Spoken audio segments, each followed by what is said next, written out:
You are now listening to the Eastdale Podcast.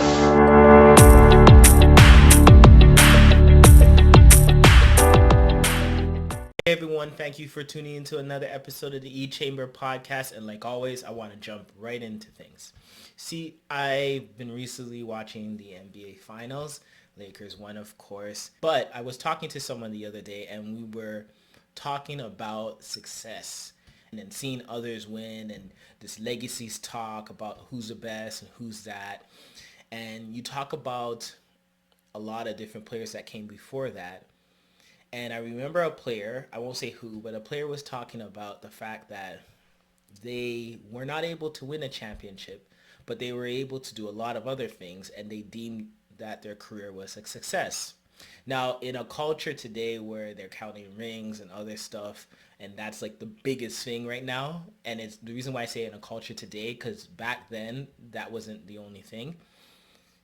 You think, well, that person must be depressed because if they never won a championship, then they're not successful. And it almost eliminates everything they did before that.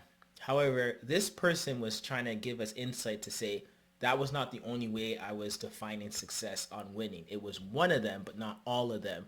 So therefore, my NBA career is not a failure, it is a success because I was able to do a lot, if not majority of the other things. This one part I was not able to accomplish. Then when you start thinking about our own lives and you start talking and to other people, you realize that we all have different definitions of success. How would we define our lives as successful? What are the different goals we meet?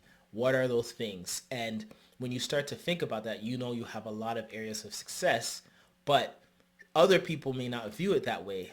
So what happens when your definition of success versus society's definition of success clash? Sometimes people conform to society's definition of success, and when that is not met, you now have this pressure that you're not successful. But was it your definition of success? Was that something that you thought was important? You take typically, some people view success as you get married, you have a job, you have kids. However, not everyone's going to get married and have a job and have kids. Well, hopefully you have a job because you can make a living, but you understand what I mean. Not everyone's going to have those things. So if you don't have those things, is your life a failure? No. But sometimes we take on society's measures of success onto ourselves. And if we don't meet those, then we deem our life as a failure.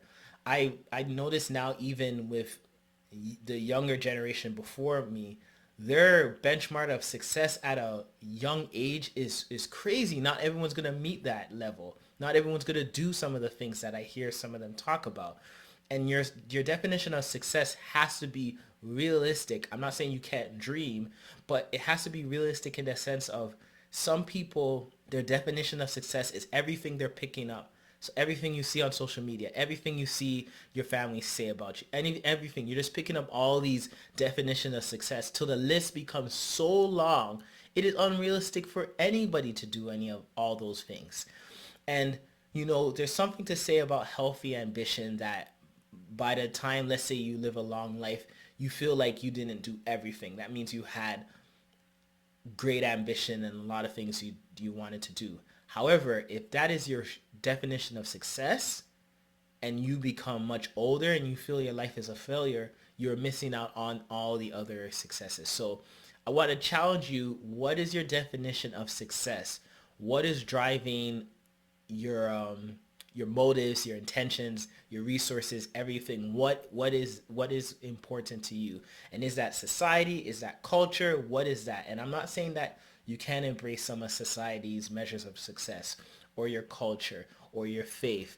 I'm not saying that, but I'm saying you have to make sure that you're not taking on so many goals and measures of success that now, even when you are successful in your life, you deem your life a failure because you haven't made every mark. You haven't hit every mark in your life. So check in with yourself this week. What is your definition of success? So that's it for today. Take care. Later.